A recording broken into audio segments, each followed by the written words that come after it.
Bismillahirrahmanirrahim. Assalamualaikum warahmatullahi wabarakatuh. Syukur alhamdulillah kita bisa berjumpa lagi di channel ini. Sholawat dan salam selalu dan tetap tercurahkan kepada junjungan kita Nabi besar Muhammad sallallahu alaihi wasallam. Allahumma sholli ala sayyidina Muhammad wa ala ali sayyidina Muhammad. Harapan dan doa saya semoga saudaraku semuanya selalu diberikan kesehatan, dilapangkan rezekinya, diampuni dosa-dosanya, dan dipanjangkan umurnya. Amin ya rabbal alamin. Sahabat beriman yang dirahmati Allah, keberadaan cicak menjadi salah satu hewan yang akrab dengan kehidupan sehari-hari kita. Kehadirannya yang seringkali terlihat menempel di dinding rumah membuat kita terbiasa dengan kehadiran binatang kecil ini. Meskipun kadang tidak terlalu mengganggu, tetap penting bagi kita untuk tetap waspada. Informasi yang beredar mengungkapkan bahwa cicak termasuk dalam kategori binatang yang berbahaya dan berpotensi membahayakan kita. Namun di balik sisi yang mungkin menakutkan itu, kita juga dapat melihat keberadaan cicak sebagai salah satu petunjuk dari Allah. Dalam agama Islam, hewan-hewan seringkali dianggap sebagai tanda-tanda atau isyarat dari Tuhan. Banyaknya cicak di rumah ternyata memiliki dua makna yang sangat saling bertolak belakang, yaitu sebagai pertanda buruk sekaligus pertanda baik, tergantung dari sudut pandang mana kita melihatnya. Keberadaan cicak di dalam rumah seringkali dikaitkan dengan hal-hal yang memiliki sentuhan mistis oleh beberapa orang di Indonesia. Bagi mereka yang mempercayai hal semacam itu, kehadiran cicak yang jatuh di dekat penghuni rumah juga dianggap sebagai pertanda akan datangnya bencana atau nasib buruk. Selain itu, tak sedikit juga yang meyakini bahwa suara cicak yang terdengar di dalam rumah merupakan pertanda kedatangan kuntilanak. Walaupun begitu, terlepas dari kepercayaan yang diyakini sebagian orang, sebenarnya terdapat alasan mengapa reptil kecil ini sering terlihat berkeliaran di dalam rumah jika dilihat dari sudut pandang keagamaan. Memahami ilmu hikmah Allah dalam menciptakan makhluk adalah hal yang penting, karena selain cicak, setiap makhluk yang Allah ciptakan pasti memiliki hikmah yang beragam. Pertama, keberadaan makhluk tersebut merupakan ujian dan kebaikan bagi manusia. Allah menciptakan makhluk-makhluk tersebut agar kita dapat mengambil manfaat dan kebaikan dari mereka.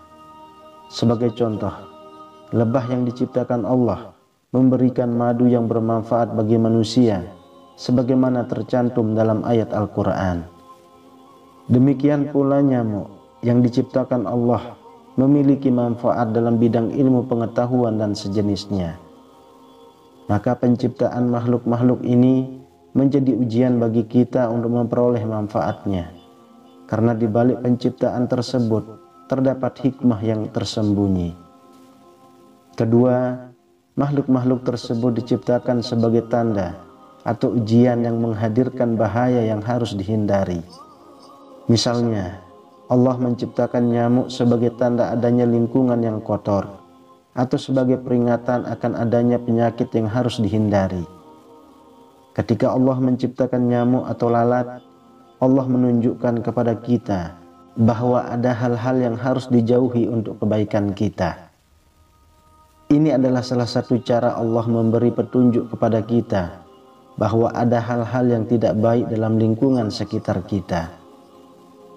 Sebagaimana keberadaan cicak, setidaknya ada beberapa faktor yang menyebabkan cicak masuk rumah. Cicak umumnya menyukai serangga sebagai makanan utamanya. Reptil kecil ini sering memangsa laba-laba, siput, ulat, dan jenis berbagai jenis serangga yang merayap dan merangkak. Selain serangga merayap, cicak juga suka menyukai hewan terbang seperti lalat, nyamuk, laron, dan jangkrik. Jika rumah menjadi tempat bersemayam bagi serangga-serangga tersebut, kemungkinan besar cicak akan ditemukan di dalamnya. Cicak biasanya menunggu di sekitar lampu atau sumber cahaya lainnya untuk menangkap serangga yang terbang. Sebenarnya kehadiran cicak di rumah dapat membantu mengurangi populasi serangga yang mengganggu. Namun terkadang keberadaan mereka membuat rumah terlihat kotor, karena kebiasaan cicak meninggalkan kotoran yang dapat menyebabkan rasa jijik dan beresiko menyebarkan penyakit seperti salmonella. Oleh karena itu, menghilangkan hewan-hewan yang mengganggu seperti nyamuk, lalat, atau bahkan cicak bukanlah tindakan kejam, tetapi merupakan upaya untuk menjaga kebersihan lingkungan. Nabi Muhammad selalu memerintahkan untuk membunuh cicak. Dan di dalam hadis yang diriwayatkan oleh Al-Bukhari disebutkan bahwa membunuh cicak mendapat pahala. Dari Ummu Syarik, Rasulullah SAW memerintahkan untuk membunuh Al-Wazag. Dan Rasulullah bersabda, dahulu Al-Wazag meniupkan api kepada Ibrahim alaihissalam. Kemudian dari Aisyah telah mengabarkan bahwasanya Nabi bersabda, bunuhlah Al-Wazag, karena sesungguhnya ia meniupkan api kepada Ibrahim. Dia berkata, sesungguhnya Aisyah membunuh wazak-wazak tersebut. Hadis riwayat Ahmad. Dari Amir bin Sa'ad, dari ayahnya, sesungguhnya Nabi SAW menyuruh untuk membunuh Al-Wazak dan menamainya Fuaisik atau merusak. Hadis riwayat Muslim. Dalam kitab An-Nihayah fi Gharib Al-Hadis disampaikan, Fuaisikoh itu isim tasgir dari kata fasik. Secara etimologis, kata fasik bermakna keluar dari jalur yang lurus. Oleh karena itu, orang yang bermaksiat disebut sebagai orang fasik. Dalam hadis, tikus disebut sebagai fasik karena kebiasaannya merusak saat keluar dari sarangnya. Imam Nawawi menyatakan bahwa para ulama sepakat bahwa Al-Wazak dan Sam Abros termasuk dalam kategori fawaisik atau hewan kecil yang merusak. Kitab Syarah Sahih Muslim. Imam Nawawi kemudian menjelaskan bahwa anjuran untuk membunuh Al-Wazak dalam hadis tersebut didasarkan pada kemampuan hewan ini dalam menyebarkan penyakit seperti pada masa Nabi, di mana Al-Wazak dianggap sebagai penyebab penyakit kusta. Hal ini juga disebutkan oleh Badruddin Al-Aini dalam kitab Umdatul Qari, bahwa terdapat zat pada Al-Wazak yang dapat menyebabkan penyakit kusta. Oleh karena itu, Nabi Muhammad menganjurkan agar Al-Wazak dibunuh. Bahkan semakin cepat Al-Wazak dibunuh akan semakin baik, karena akan mendapatkan lebih banyak pahala. Seorang yang membunuh Al-Wazak sekali pukul akan mendapatkan pahala sebanyak yang telah ditentukan. Jika Al-Wazak dibunuh 2 kali pukul, maka pahala akan berkurang dari pukulan pertama. Dan jika dibunuh 3 kali pukul, pahalanya akan berkurang lagi dari itu. Hal ini dijelaskan dalam hadis lain, di mana dalam sekali pukul terdapat pahala sebanyak 70 kebaikan. Jadi, ketika kita membunuh cicak selain mendapatkan pahala, kita juga menghilangkan keburukan yang mungkin timbul, termasuk mengusir keberadaan jin yang senang berada di tempat-tempat yang kotor. Beberapa jin juga dikatakan dapat menjelma menjadi cicak untuk menyebarkan racun sihir di rumah. Rasulullah juga telah memberitahu kita bahwa jin terdiri dari 3 kelompok. Pertama, ada jin yang selalu berada di udara dan terbang tanpa bentuk fisik. Kedua, jin yang mengambil wujud hewan melata seperti ular, anjing, termasuk cicak. Ketiga, jin yang memiliki tempat tinggal tetap dan suka bepergian. Dengan demikian, kita dapat menyimpulkan bahwa kita perlu berhati-hati dengan kehadiran cicak di rumah, karena bisa saja rumah kita adalah sarang jin atau ada jin yang mampir membawa sihir. Selain pandangan bahwa cicak adalah pertanda banyaknya jin di rumah, namun ada pula yang berpendapat justru banyaknya cicak di rumah pertanda penghuni rumah adalah orang yang soleh atau bahkan waliullah. Keberadaan banyak cicak di suatu rumah bisa jadi adalah ciri atau tanda bahwa penghuni rumah tersebut adalah wali-wali Allah atau kekasih-kekasih Allah. Ada beberapa hadis sahih yang menjelaskan tentang Siti Aisyah yang memberikan contoh terkait cicak. Ibnu Majah meriwayatkan bahwa dirinya temu Aisyah dan di rumahnya terdapat sebuah tombak yang tergeletak. Dia pun bertanya kepada Aisyah, "Wahai ibu kaum mukminin, apa yang kau lakukan dengan tombak ini?"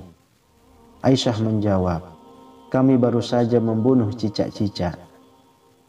Siti Aisyah memiliki sebuah tombak khusus yang digunakan untuk membunuh cicak di rumahnya, yang menandakan bahwa di rumah Siti Aisyah terdapat banyak cicak, karena di dalam rumah tersebut ada kekasih Allah, yaitu Nabi Muhammad.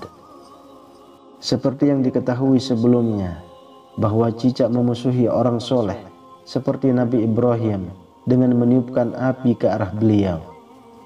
Ketika semua binatang ingin memadamkan api, cicak-cicak ini malah ingin membuat apinya menjadi semakin besar. Dari kejadian tersebut dapat dipahami bahwa bukanlah para nabi, wali Allah, atau orang-orang soleh yang menjadi musuh cicak, melainkan cicak yang menjadi musuh mereka. Oleh karena itu, cicak dianggap sebagai pengganggu dan perusak. Cicak juga mengganggu orang-orang soleh dalam beribadah. Seperti misalnya, ketika orang soleh berzikir dalam heningan, cicak bersuara seperti menertawakan, sehingga konsentrasinya menjadi buyar. Pendapat jumhur ulama bahwa kotoran cicak dan juga bangkainya adalah termasuk najis, sehingga wajib dihindari dan dibersihkan jika mengenai badan, pakaian, atau tempat-tempat yang dipakai untuk beribadah. Jangan lupa menutup makanan dan minuman kita di malam hari, karena kita tidak pernah tahu ada penyakit apa yang masuk ke dalamnya, termasuk salah satunya jika cicak menjilatinya. Rasulullah bersabda, "Matikanlah lampu-lampu kalian jika kalian hendak tidur, dan tutuplah pintu-pintu, tutuplah bejana, serta wadah-wadah makan dan minum kalian." Ditambah lagi, ada pendapat yang mengatakan bahwa cicak yang dimaksud dalam hadis bukanlah seperti cicak yang ada di rumah, melainkan cicak padang pasir. Dalam catatan-catatan hadis yang berkaitan dengan anjuran membunuh cicak, ternyata semuanya menggunakan kata al-wazak. Istilah al-wazak di dalam bahasa Arab tidak merujuk pada cicak biasa yang sering kita temui di dinding-dinding rumah kita. Selain itu, istilah al-wazak juga tidak mengacu pada tokek yang merupakan jenis cicak yang berukuran besar, yang dalam bahasa Arab disebut samu abros. Dalam Islam, memang penting bagi kita untuk mengikuti petunjuk syariat dan menjalankan ajaran Nabi Muhammad. Namun kita juga perlu memahami bahwa agama tidak hanya terbatas pada pahala pribadi, lalu mengabaikan keselamatan makhluk lain. Ada banyak aspek kehidupan yang perlu dipahami dan diterapkan agar Islam menjadi agama rahmatan lil alamin, rahmat untuk seluruh alam, termasuk hewan-hewan yang juga berhak untuk hidup. Membunuh cicak atau makhluk lainnya boleh dilakukan dalam kasus-kasus tertentu, seperti untuk menjaga kebersihan dan kesehatan. Namun tetap harus dilakukan dengan bijak dan proporsional. Wallahu a'lam bishawab. Demikian yang bisa saya bagikan. Semoga bermanfaat untuk kita semua. Amin ya rabbal alamin. Assalamualaikum warahmatullahi wabarakatuh.